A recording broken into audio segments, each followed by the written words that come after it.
Halo, selamat datang di channel YouTube saya. Kali ini saya akan membacakan thread Twitter dari @jikumunya yang berjudul Sandriana. Dan sebelum mendengarkan, tolong like, comment, subscribe, dan share. Jangan lupa tekan tombol loncengnya. Terima kasih. Instruksi. Cerita ini diperuntukkan untuk 15 tahun ke atas, karena ada hal-hal sadis yang tidak dianjurkan dibaca anak di bawah umur. Terima kasih. Cindy terduduk di sudut bar, lelah dengan keadaan yang semakin membingungkan. Dentaman musik keras tak kunjung membuatnya lebih baik. Malah semakin memperumit pikiran yang tak kunjung menemui jawaban. Di sini rupanya, kata seorang perempuan berperawakan tinggi. Aku sudah bilang, pasti dia yang bawanya. Kenapa nggak ada yang mau dengar aku? Tanya Cindy frustasi. Disapnya lagi rokok yang tinggal setengah batang sebelum dicecahkan ke asbak. Kamu pasti kurang tidur. Lihat wajahmu. Pemikiranmu pun tak kalah berantakan, kata perempuan itu, mengambil minuman yang ada di genggaman Cindy. Jelas aku tidak bisa tidur. Setiap malam bagian dari tubuhnya selalu datang. Pasti sesuatu terjadi padanya, kata Cindy parau. Dia pasti kenapa-kenapa, Sa. Aku kenal betul Andriana itu siapa, kata Cindy mulai menangis. Lalu, kamu mau masuk ke rumah bule itu?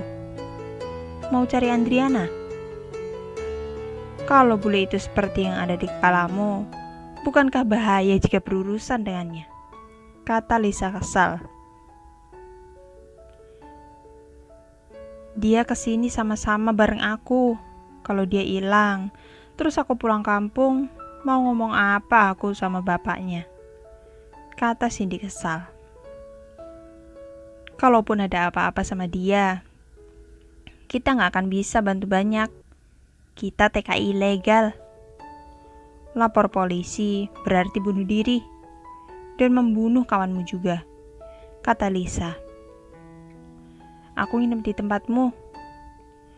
Aku gak akan bisa tidur sendiri malam ini. Total 3 hari aku gak tidur, kata Cindy memohon. Yang diinginkannya hanyalah malam ini dia bisa tidur nyenyak. Oke, kata Lisa menyetujui. Malam itu juga, Cindy mengikuti Lisa untuk pergi ke tempatnya. Tempat tinggalnya lumayan mewah untuk ukuran seorang TKI ilegal.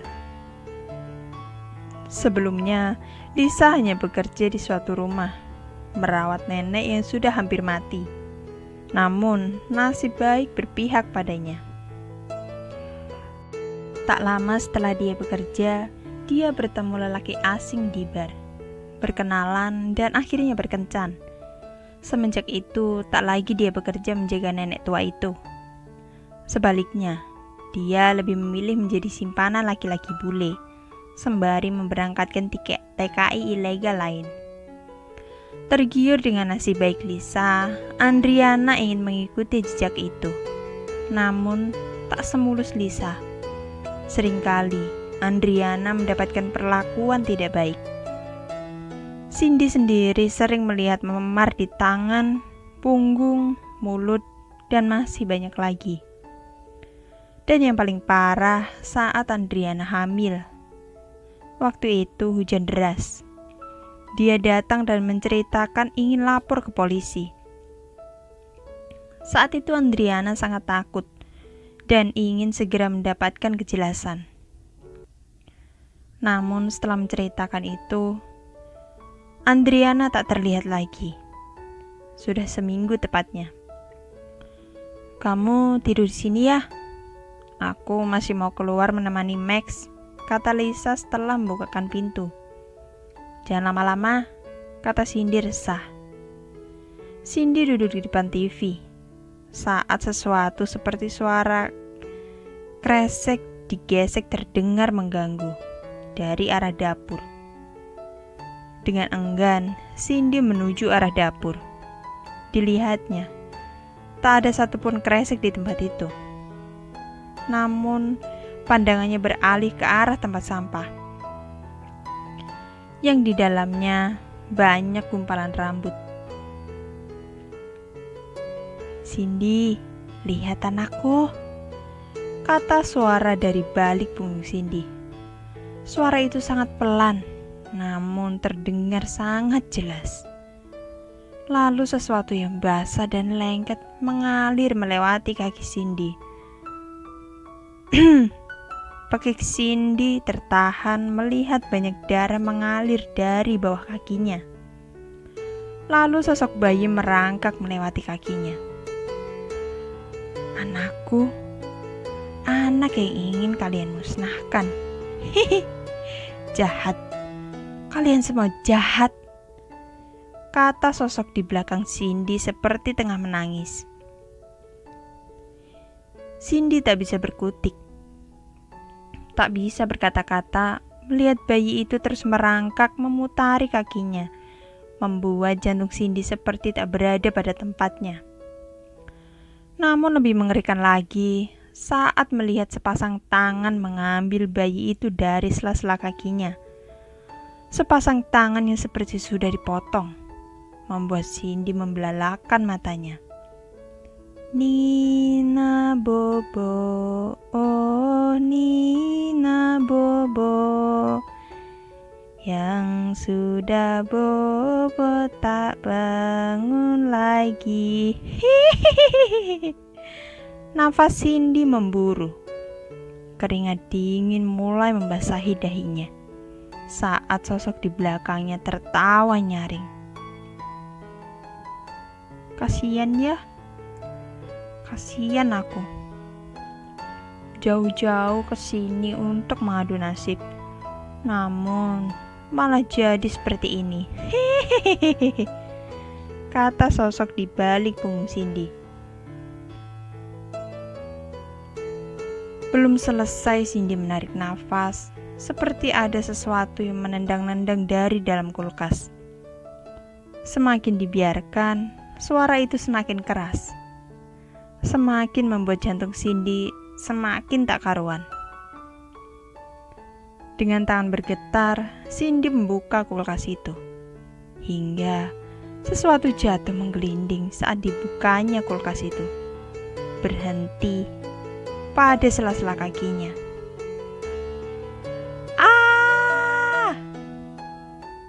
Teriak Cindy saat yang terjatuh dari kulkas itu adalah sebuah kepala.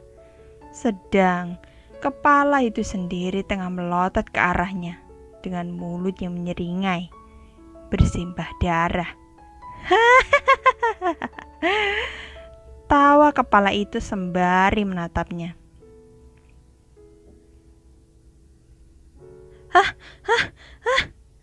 "Sin, kenapa sih?" tanya Lisa panik. Nafas Cindy masih memburu saat Lisa berhasil membangunkan Cindy dari mimpi buruknya. "Kenapa?" tanya Lisa kesal. "Andriana datang lagi," kata Cindy terisak. "Shh," instruksi Lisa sembari menggelengkan kepalanya. Ikut terkejut dengan pintu yang terbanting keras. Semakin difikirkan, semakin dia akan datang. "Dia datang dari sini," kata Lisa sembari menunjuk kepala Cindy, mengartikan jika Andriana datang melalui pikirannya. "Jangan bilang kamu..." "Shh," kata Lisa sembari melototkan matanya. Cindy paham. Tak dilanjutkannya lagi pertanyaan yang hendak dia utarakan. Hari ini Cindy terjaga. Lisa pun sama. Dua-duanya saling menghabiskan malam dengan hening. Hingga saat matahari mulai muncul, Lisa mengatakan sesuatu. Aku pun memimpikan dia. Cindy menatap Lisa dengan tatapan ingin tahu.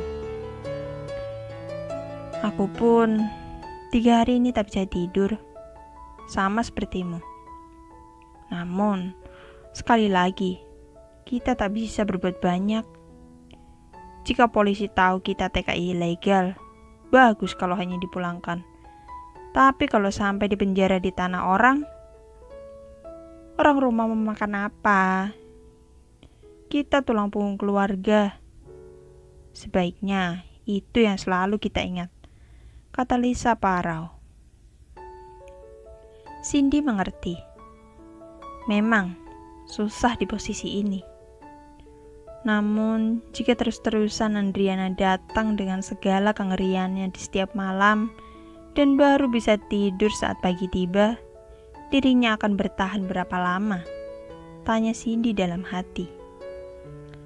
Sebelum akhirnya mencoba tidur, saat cahaya matahari menembus jendela, disusul Lisa yang ikut merebahkan diri. Tolong Cindy, Cindy, tolong aku. Andriana berjalan terseok-seok melewati sebuah lorong. Lorong yang sangat panjang dan seperti tak berujung, dengan banyak cabang. Seseorang dengan masker dan juga jaket berwarna hitam mengikutinya dari belakang.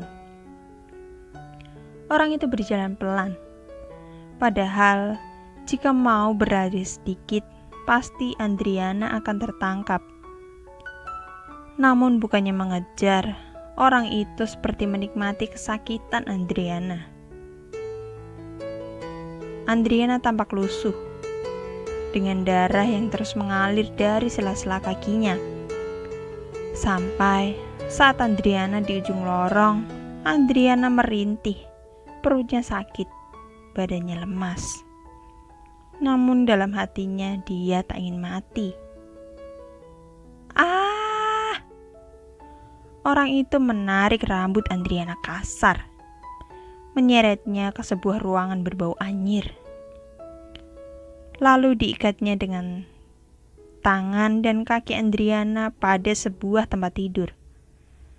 Tempat tidur yang sama persis dengan tempat tidur di rumah sakit. Setelah semua terikat, sinar terang menyilaukan mata Andriana, dan sebilah pisau mulai menyayat perutnya sedikit demi sedikit. Dirasakannya kesakitan yang teramat sangat. Bau anyir yang dari tadi dia hirup kalah dengan bau anyir darahnya sendiri.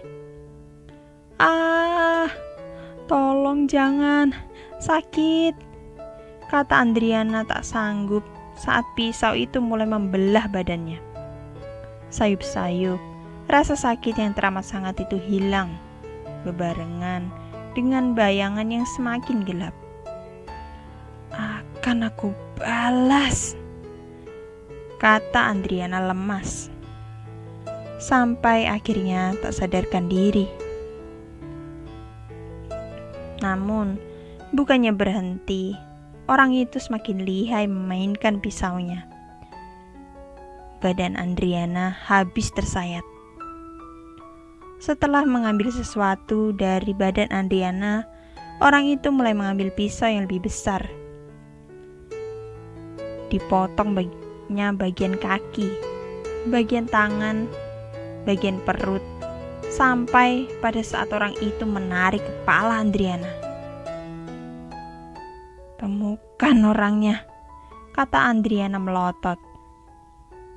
Cindy memegang kepalanya dengan wajah yang frustasi. Aku beneran bisa gila, kata Cindy keras. Ditatapnya Lisa yang tengah tertidur pulas. Jam masih menunjukkan jam 9 pagi. Total hanya 3 jam Cindy tertidur. Itu pun dipotong dengan mimpi buruk. Jelas sekali kengerian tadi. Dan jelas pula Andriana ingin ditemukan. Namun clue yang Cindy dapatkan sangat minim. Kalau memang benar mimpi tadi adalah petunjuk, sebuah lorong itu sendiri ada di mana? Pikiran itu bergumul membuat Cindy terdiam sesaat.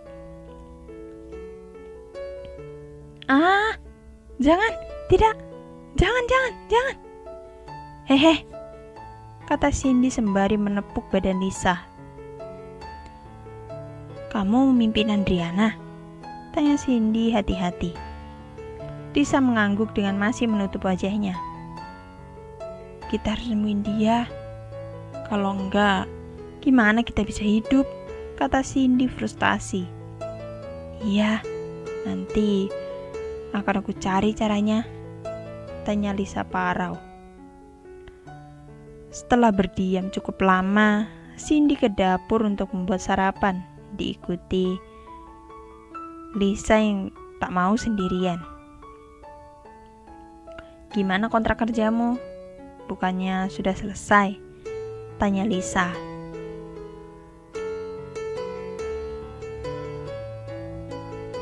Sudah seminggu yang lalu selesai, kata Cindy mengambil segelas air putih. Baguslah. Aku dengar dari Max kalau Andre butuh seorang perawat untuk ibunya. Kalau kamu mau menyelidiki, kamu bisa aku masukkan ke sana, kata Lisa. Apa kamu yakin itu gak akan berbahaya buatku? Kamu sendiri tahu dia itu mantannya Andriana, kata Cindy dingin. Bukannya bahaya kalau dia mencelakaimu. Dengan hilangnya Andriana saja sudah membuat semua berprasangka padanya. Lagian, kalau dia membunuh Andriana, alasannya ada pada bayinya. Tapi dia butuh alasan jika ingin membunuhmu. Selama kamu tidak terlihat mencurigakan, dia akan biasa saja.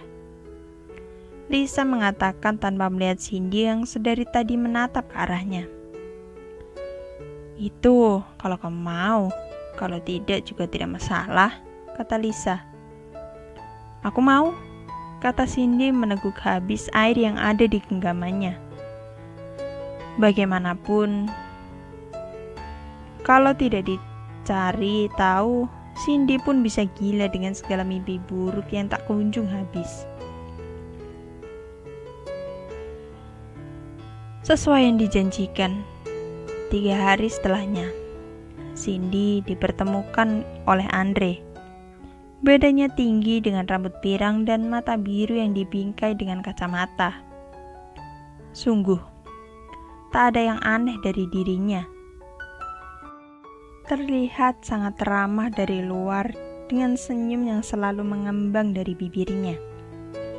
Setelah perkenalan singkat, Cindy dibawa ke sebuah rumah yang sangat besar. Pantas, Andriana sampai melepas pekerjaannya dan berkeinginan untuk menjadi seperti Lisa. Mengingat merekrut TKI ilegal pun membutuhkan modal yang besar. Namun, saat sibuk mengamati rumah yang ada di depannya, ada sosok perempuan dari jendela lantai 2 tengah melambaikan tangan padanya. Badannya tinggi dengan rambut lurus dibiarkan tergerai. Menyunggingkan senyum samar. Andriana, batin Cindy. Mari masuk, kata Andre memegang bahuku. Sebelum Cindy masuk, Cindy kembali memandang jendela. Namun Andriana sudah tidak ada. Sebenarnya, Cindy sendiri sangat merindukan Andriana. Terlebih saat dirinya menampakkan wujud yang baik. Tak seperti sebelum-sebelumnya. Cindy dibawa ke sebuah rumah yang sangat luas. Seorang nenek di kursi roda menyambutnya dengan tatapan sayu.